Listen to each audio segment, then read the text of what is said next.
Welcome back to Scaling Laws. Let's get this class started. We've got a lot to cover. Well before ChatGPT emerged on the scenes, Americans were already broadly concerned about their privacy. Who had access to their data, for how long, and to what ends? All those concerns, of course, have been amplified in the age of AI. That's why we have Wayne on the show to help break this all down. As always, we'll use our standard format here, starting with current privacy law and what we can glean from the existing ecosystem, moving into its intersection with AI, and then exploring what changes may be and should be on the horizon. So good to have you, Wayne. Thanks for joining. Oh, it's absolutely my pleasure. Well, let's start with an easy question. Just describe privacy law. No, I'm just kidding. We'll make it a little bit easier on you. So let's start with federal privacy law. We hear at a simplistic level, federal privacy law, the sectoral approach. What does that mean in practice? What does it look like when folks turn to the federal law for privacy protection? So here in the United States, we do not have a comprehensive data privacy piece of legislation. And what I mean by comprehensive is something that specifically focuses on data in all contexts, a lot of the data online and across sectors or across industries. Rather at the federal level, and partially because I think we just haven't caught up or Congress hasn't done its job yet on passing a comprehensive bill. At the federal level, we have that sectoral approach, which you just mentioned, Kevin. And that sectoral approach basically means that specific sectors or industries within the economy are subject to data privacy laws, rules, and regulations. So, for example, the healthcare sector is subject to HIPAA. The financial services sector is subject to GLBA, and some are subject to FCRA, and those acronyms are commonly known for those acts instead of their full names. But that said, it can be confusing because, number one, it's confusing on whether if you're not quite a straight up member of an industry. So if you're not a hospital, as an example, well, you may not know whether HIPAA applies to you, right? If you are not a financial services institution, maybe you just operate the front end experience for an online lending platform, but you partner with somebody behind the scenes to issue those loans. Are you subject to GLBA? Are you subject to FCRA? So when does that trigger? That's kind of the confusion and the complexity that exists at the federal level.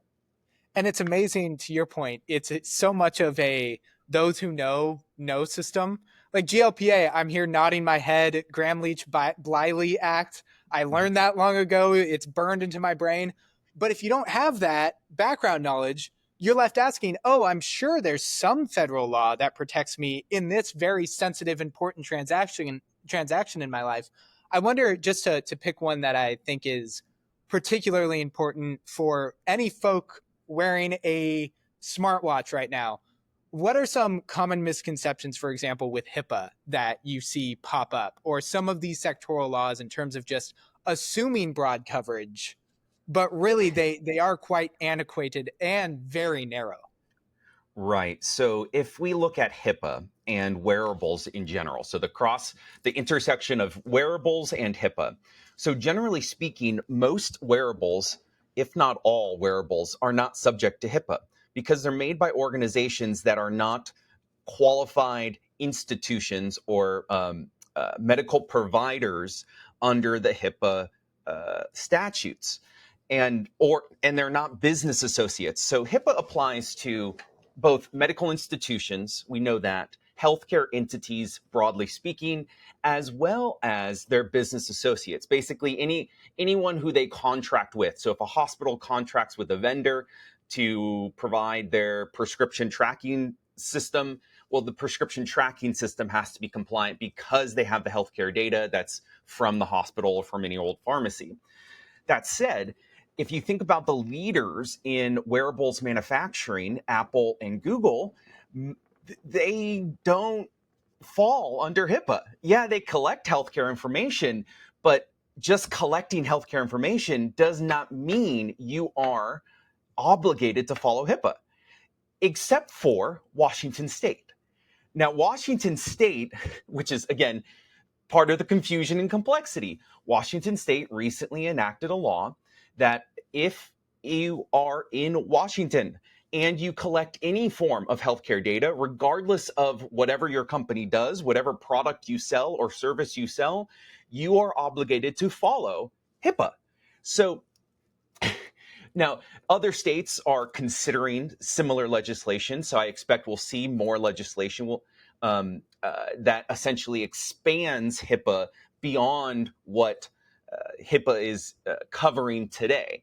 Now, there may be a wearable situation that is tied to a healthcare entity that is subject to HIPAA. So, for example, if we think about Amazon and Amazon's reach, and I'm going to preface this on chances are they've segmented the business, though, is Amazon owns One Medical. And One Medical is a chain of healthcare clinics. I've been a patient of One Medical when I lived in the Bay Area. And you can go into One Medical, see a primary care physician, get your scripts if you're feeling ill, etc. A couple of years ago, Amazon purchased One Medical, and it also has Amazon Pharmacy, so you can order mail order pharmacy from them as well. So those are subject to HIPAA. One Medical certainly is subject to HIPAA. Their pharmacy business is certainly subject to HIPAA. Now, the question here is, and we don't quite know the answer, the question here is whether they've segmented those businesses off. Because if they've segmented those businesses, essentially built a big old wall around those businesses, then the rest of Amazon is not subject to HIPAA, right? But if they haven't segmented those businesses and they integrate all of their data from all of their different sources, from Amazon online, when you buy a straight up product from something on Amazon, to One Medical, if they've essentially thrown all of this data into one pot, well, then yes, it's subject to HIPAA as a whole. But chances are they haven't done that, given the way Amazon has grown in a kind of build, buy, or partner. They've purchased these businesses. So chances are they've kept those systems separate, or at least if I was on their board, that's what I would advise them to do. But I'm Well, not. Jeff Bezos, in case you're not listening, we've got a prospective board member right here in Wayne Unger. So Please, please, I I'll think it take is. stock. Yeah, let's do it. Let's settle for stock. Why not? I think it is such a illustrative example because there's so many folks who just assume that these privacy laws are expansive and that they necessarily adopt to new technologies and to new business practices. Thank you also, Wayne, for making just a great sales pitch for folks to listen to our corporate governance and law episode. So stay tuned for that one. But Wayne, even though we have these sectoral laws that are highly segmented, highly industry specific, and perhaps even segmenting your privacy protections for a single company that you may be able to use, we do have some background values that inform how the federal government thinks about data, how the federal government thinks about privacy. And that's actually all the way back from the 1970s, where we got the Fair Information Practice Principles, or FIPS. Wayne, can you tell us what are these FIPS and do they have any legal status? What sort of protection might we glean from the FIPS? Right. So let me begin by saying the FIPS are not binding in it of itself, right? So FIPS doesn't bind anyone or anything or any entity. But to your point, they are principles which a lot of privacy law has been modeled from. And so back in the 1970s, when it was originally proposed, what became of it was the inspiration to the US Privacy Act of 1974. And it's the US Privacy Act that was really kind of the first big effort in the 1970s by the United States to provide privacy protections. HIPAA came later. GLBA came later, right? US Privacy Act of 1974, which in short just has to deal with what do you do as the federal government between agencies of the federal government with respect to data privacy and security. That's what they were.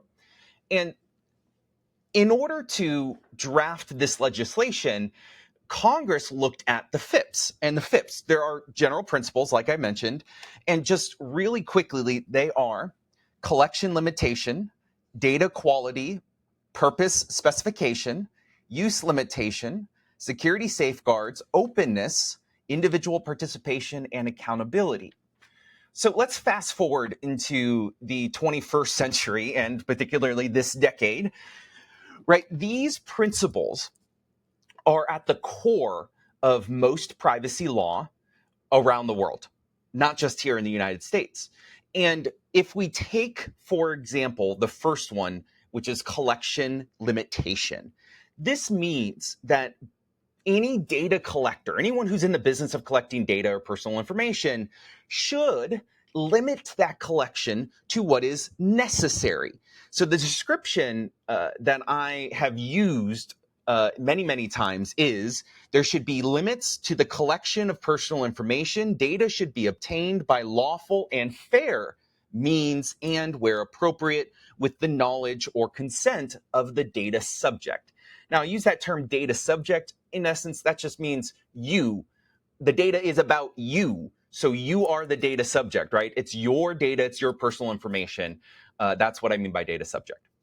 And what's kind of comical about the FIPS and these principles, and we're going to explore them in far more detail in a second, is the fact that even though, as you pointed out, even though we helped write them, we haven't necessarily abided by them or made them a core part of even most federal law.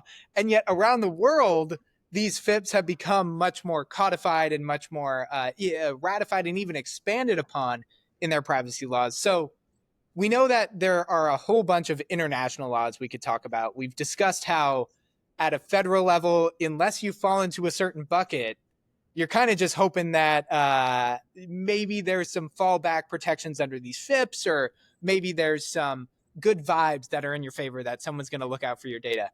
But right, and ethics as well. Ethics. I'm just a humble lawyer. Ethics. That's the. I took it 1L and then I passed the MPRE.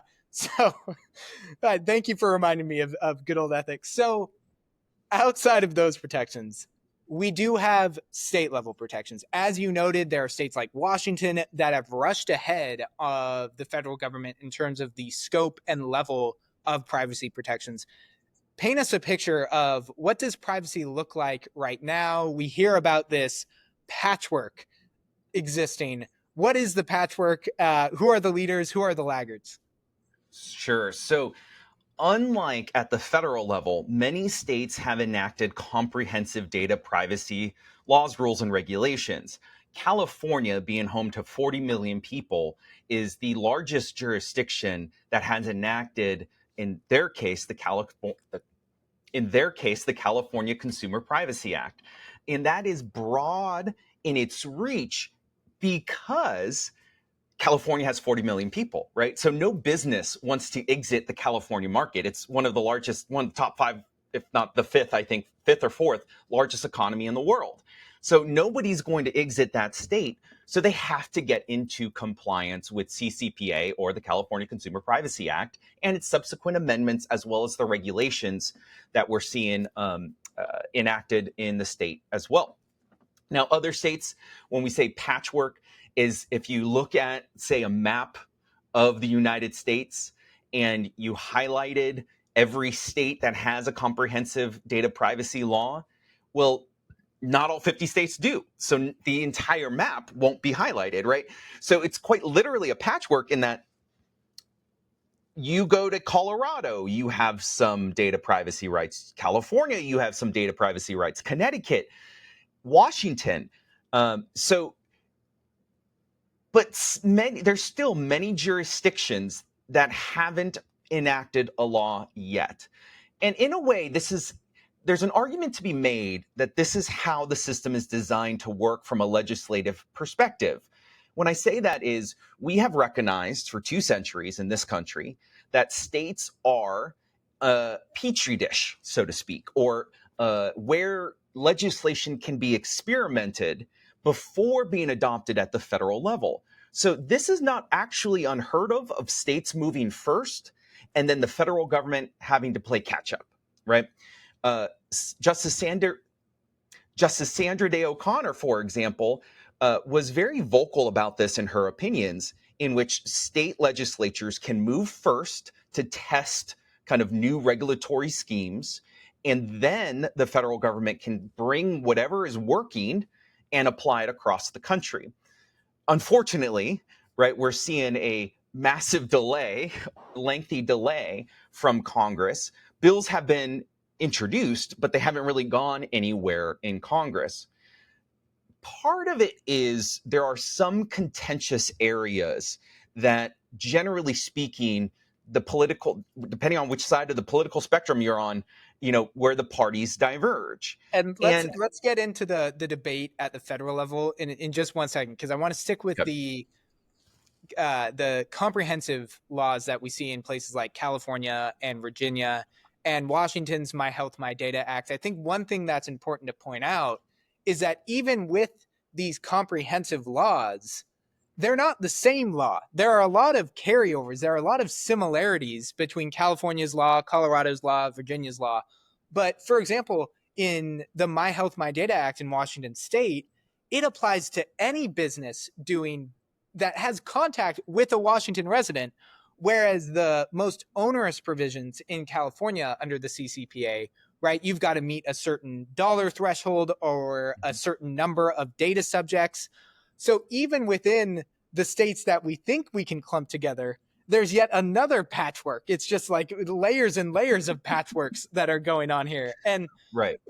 thinking about the FIPS that we talked about a second ago, and thinking about things like the GDPR at the EU, what are some of the key rights and key protections that we see in the CCPA in Colorado, in Virginia? What stands out to you as some of the protections that are the most meaningful there? So really what you're getting at, Kevin, is what are the similarities across jurisdictions, both here in the United States as well as around the world, but perhaps most notably out of Europe.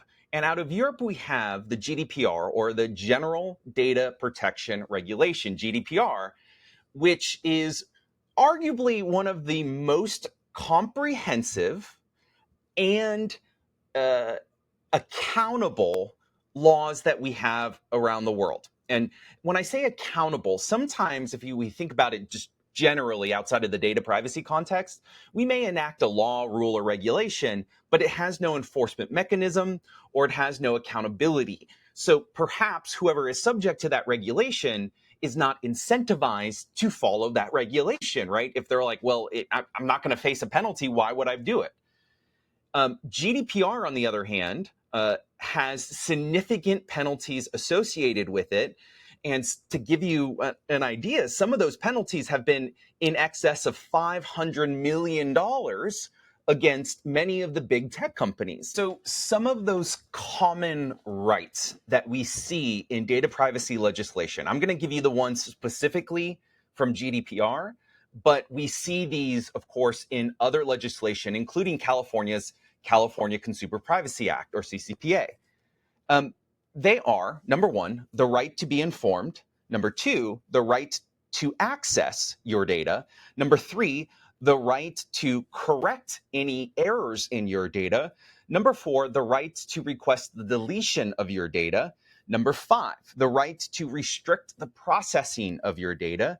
Six, the right to data portability, your ability to take your data from one to another place.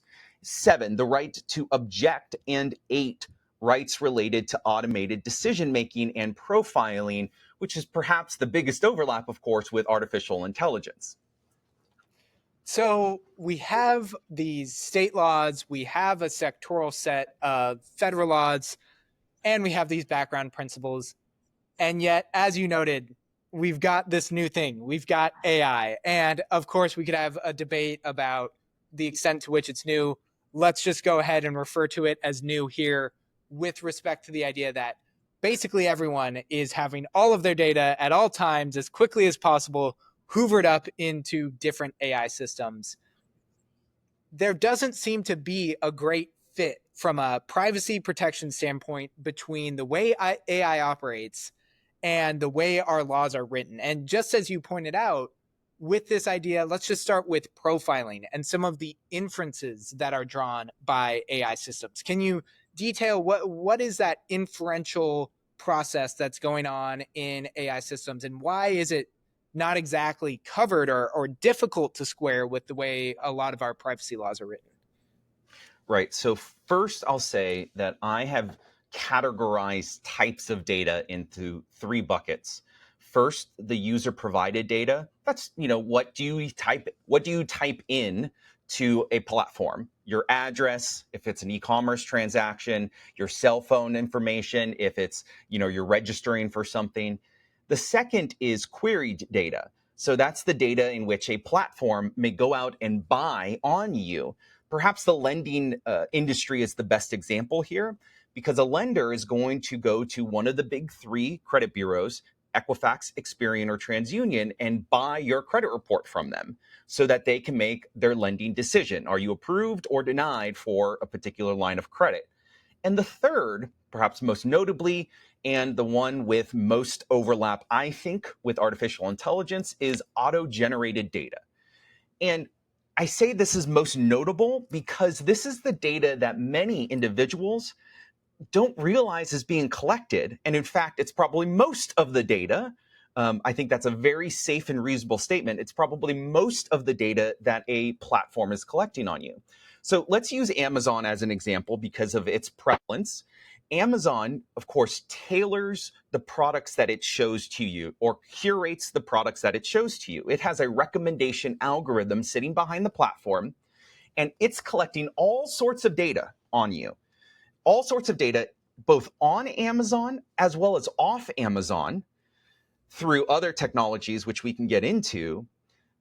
And if you look up a particular thing or a particular product, let's say, for example, you have visited a couple of car dealership websites.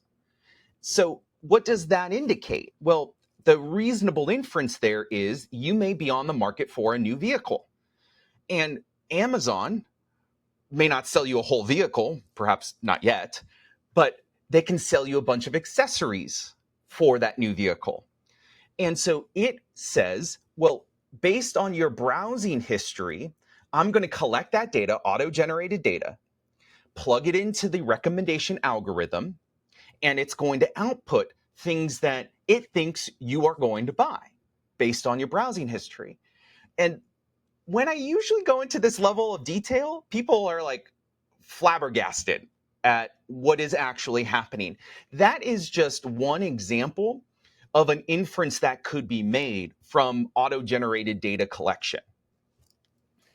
And how should we think about the application of even the most comprehensive privacy laws like the CCPA to this inferential information? So I may have an entire profile out there about me, selling me goggles for when I swim, or thinking about what goggles I should need to buy in the next 3 months, thinking about what running shoes someone's going to have to purchase.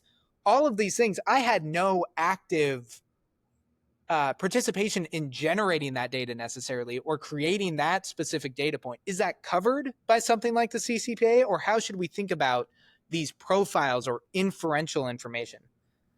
So it may be covered. That's the best answer. And that's probably the most lawyerly answer as well. It depends.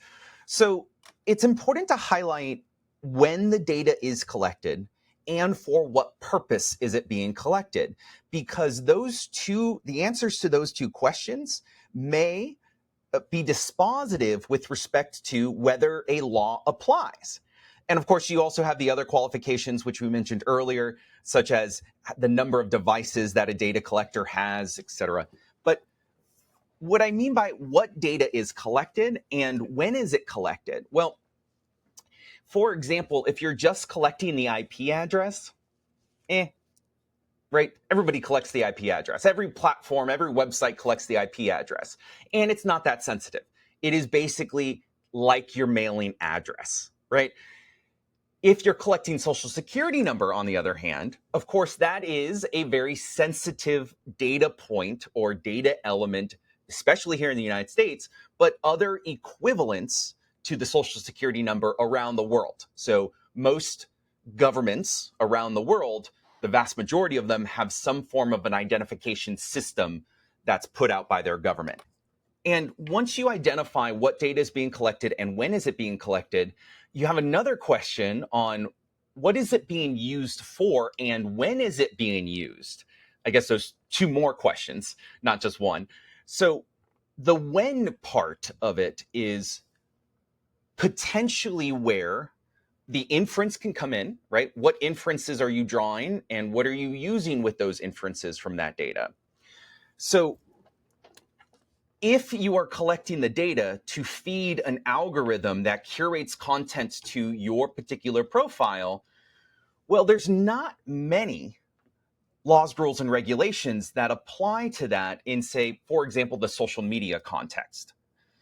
If you're using it, like I mentioned earlier, on an Amazon recommendation algorithm, again, there's not a whole lot that is applicable there. You could say that the general comprehensive laws apply, and for the most part, they might, depending on, again, if these businesses and these data collectors meet these various thresholds. But that said, the laws are not tailored in such a way that apply to any particular use case. And what I mean by that is there is no law, rule, or regulation, to the best of my knowledge, that says Amazon or e-commerce merchants cannot use this data for this reason. And if we think about why that is, well, perhaps either the law hasn't caught up, right, to these use cases, or we don't want to highlight every individual use case because that would essentially create kind of like a whole new internal revenue code equivalent where you have all of these different scenarios and a comprehensive, complex code that you would have to follow.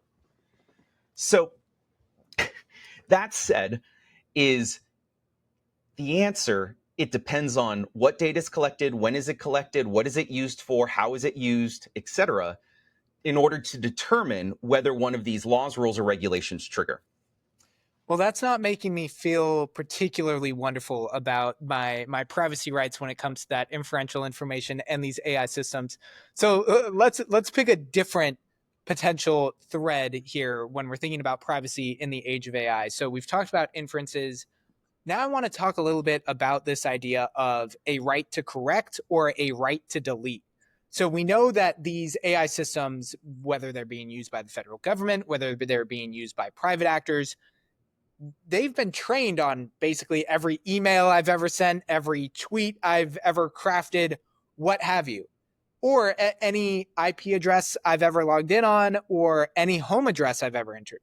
So let's say I want to correct some piece of information that I think Amazon has on me. How could that work in practice when I'm thinking about having an AI system that's been trained on that data? Is that even feasible? Is that what the laws are intended for me to be able to do? Or what's the limitation there? Right. So to answer that question, we kind of have to understand, of course, the nature of AI, which I'm sure has been discussed heavily across this series. And good data in theory, leads to a good model out. Bad data in, poor data in, unhygienic data, depending on kind of what industry you're coming from and what the term is that you use, leads to a poor model on the output. So there, when it comes to the right to correction, it depends on what you're trying to correct. You mentioned your address as an example. Well, number one, I would say that that's user provided data, and it is data that can be fed into the model. So fairly easy to correct. It's user provided, so you can correct it yourself if you wanted to. And it is prior to being fed into the model. Now, if we look at it from a different perspective, if it's auto-generated data, well, perhaps, number one, you don't know it exists. So how can you request? Number one, you don't know it exists. So how can you submit a request to correct that information if it's incorrect? Number two, perhaps most of the auto-generated data is correct in its first instance of data collection. So if, for example, a platform is tracking you on another website and is tracking how fast you scroll or how many clicks and where are you clicking on their website, kind of the engagement analytics, well, that's not necessarily going to be incorrect data right off, right? Because it's auto-generated in theory, unless some software developer has a bug in the code or made a mistake somewhere. Depends. If you're asking to correct the output of the artificial intelligence that model, well, that is potentially more complicated because what is generating that output, right? Perhaps you are actually requesting changes to the model, and good luck getting that.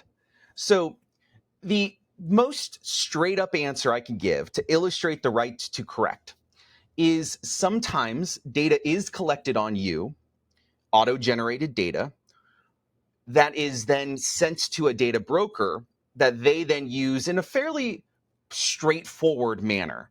So I'm going to use the credit bureaus as an example.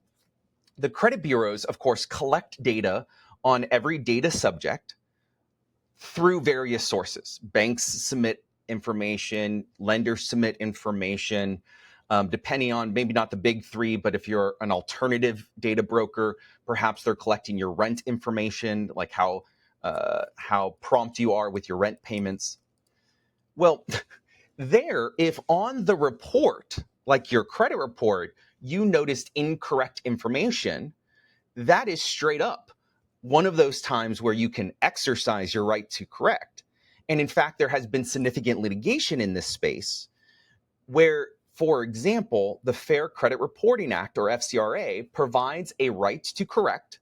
You can petition Experian, Equifax, TransUnion, and the others, including the alternative bureaus, to correct the information if it appears to be incorrect. So, and individuals have exercised that right for decades. And beyond problems related to this issue of correcting information, because as you pointed out, it's very contingent on, are you trying to correct an output, which, as we know, is basically an amalgamation of a series of predictions. So it wouldn't be surprising if they got my address wrong. Hopefully they get it wrong, because it's just saying what's the most likely number after 1 for this address. It's not asking, oh, let me go find Professor Fraser, Kevin Fraser's correct address. It's just predicting based off of that corpus of text. So correcting the output, probably not going to happen. The means to correct the input, and whether that input is something that is your own creation, that user-generated data, or something that's auto-generated, just so many layers of complexity. So we've got issues there. We've got issues with inferential information generally. Are there any other major privacy issues that you want to flag with the emergence of the age of AI? Anything else that stands out to you as particularly incongruent with the typical privacy laws we have on the books right now? Well, so the kind of most significant challenge that we have in the data privacy world. Now, this is, in my eyes, it's the most significant challenge. Of course, my peers, both in the academy as well as the industry, may disagree with me on this. But the challenge lies in that intersection between privacy law and the Constitution. Of course, the Constitution is supreme. We all know that. And the question here is whether the Constitution limits the federal government or the state governments from enacting a law that is infringing on the right of the individual or the entity. So, for example, we have recognized that commercial entities, businesses, like social media platforms, have some level of First Amendment rights, the freedom of speech, the right to editorial discretion, just like newspapers. And if we pass a law that potentially changes, right, that algorithmic decision making or that curation, as we have seen in some recent litigation, the platform that doesn't want to follow that law is going to litigate that. And they're going to argue, for example, it is against my First Amendment rights as Meta, Facebook, or Twitter, or X, or Instagram, etc., that I have a right under the First Amendment as one of these social media platforms to curate the content as I see fit. So, will they prevail? Well, still, I would say the jury's still out on that one. We had two cases actually, that worked their way up to the United States Supreme Court.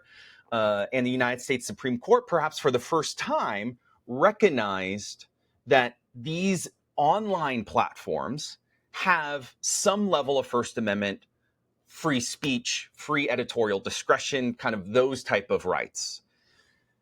So that is what we'll see. So even if Congress passes a law or states continue to pass their law, it is subject to litigation, and you're going to see the industry challenge laws, rules, and regulations that are potentially onerous for them to comply with.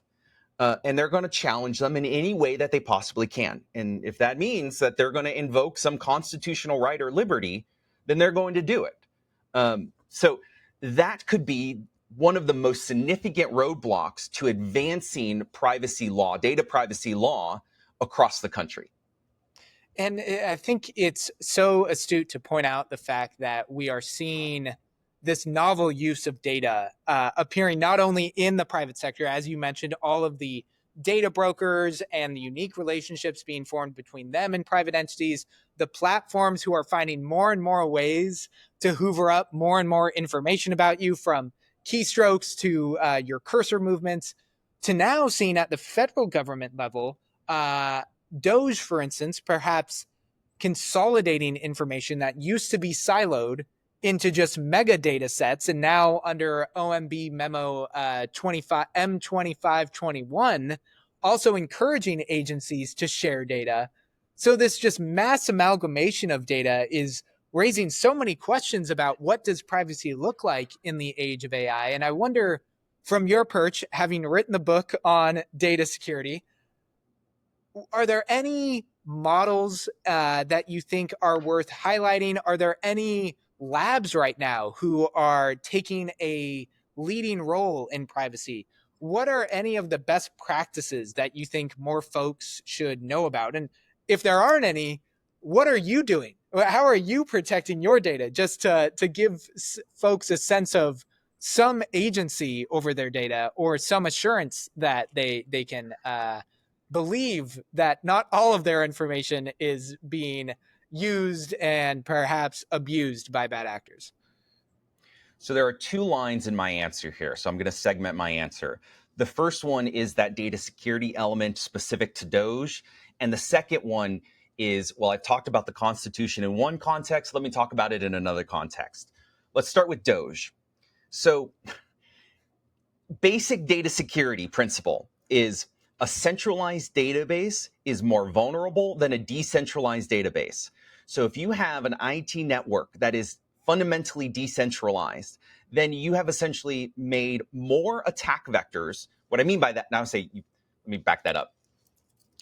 If you have a decentralized database or a decentralized network where some data is held here, some data is held over here, and other data is held over here, well, if somebody attacks that data or breaches your system, they aren't going to get as much information because they're going to have to breach multiple systems to get all of that data, if we think about it.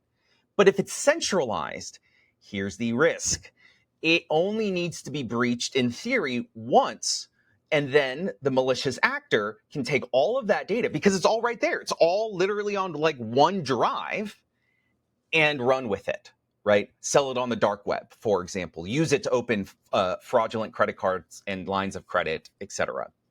So the federal government is not immune and is not absolutely protected from data breaches. Just recently, there have been several data breaches, including a recent data breach into federal employees' data that was held by the Office of Personnel Management, or OPM. So there is a fundamental risk that Doge is creating here by centralizing data. In theory, though, to argue the other side, that could create some benefits to where the government can then aggregate that data and use it for other purposes, potentially to advance the human condition and general welfare. I would say, however, that history has shown, and we can look back at history because this is the second Trump administration with a Biden administration sandwiched between his two terms. So we can look back at the first Trump administration and see how they've acted. And it hasn't necessarily always been in the best kind of general welfare or advancing the human condition. That said, going back to the Constitution. So just as I mentioned, the Constitution can be a roadblock, it can also be a sword in which a user, a data subject, essentially has constitutional protections with respect to data or constitutional data privacy in some way.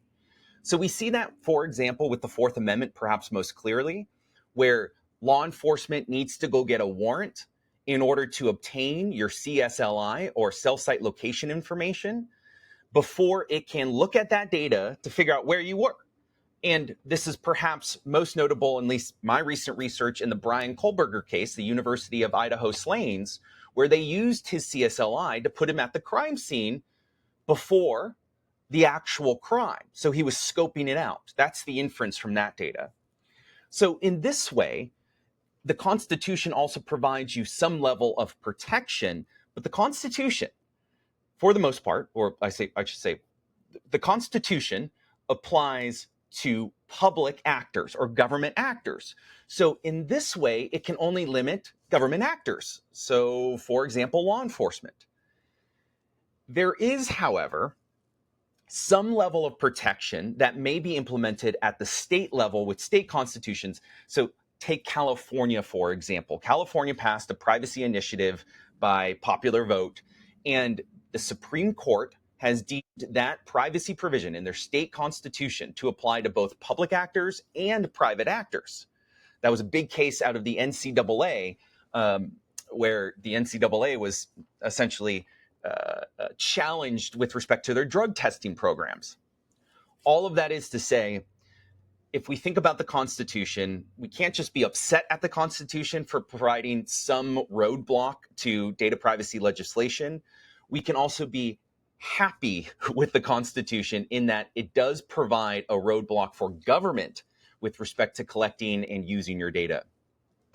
And as you noted earlier, it's fascinating to see this just inherent tension between the way AI works.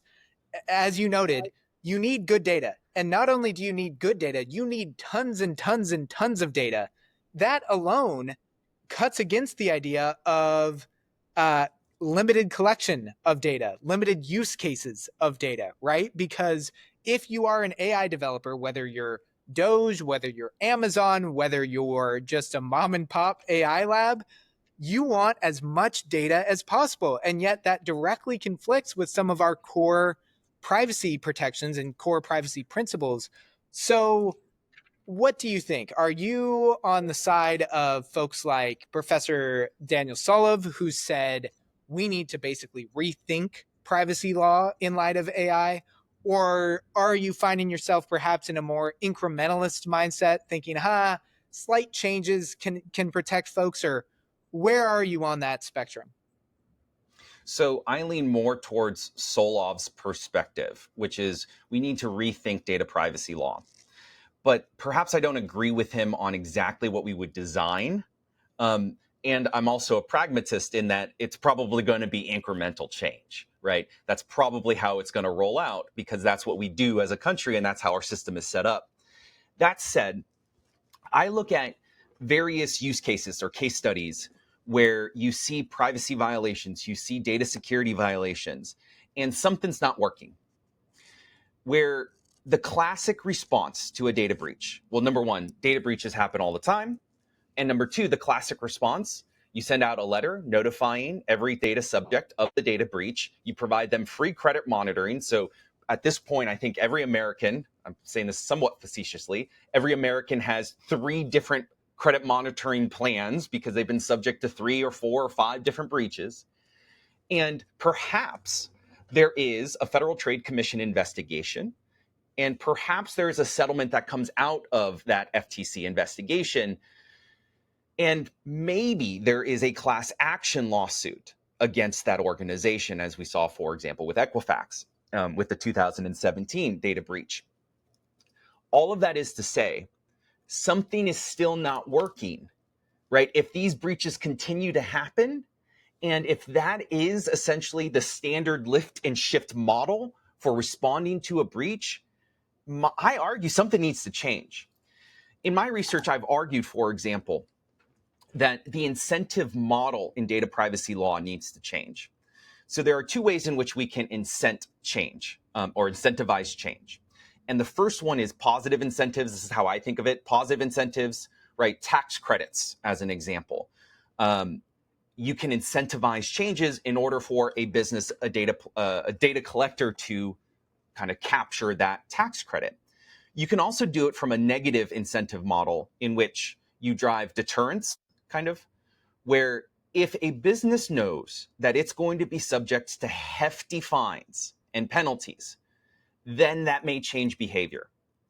And we don't need to look very far. This isn't necessarily a theoretical argument anymore because GDPR out of Europe has hefty fines associated with it. And so businesses, and I've worked at those businesses, to be fair, prior to entering the academy, had to sit down and be like, oh, we better comply because it's going to cost us a lot of money if we don't.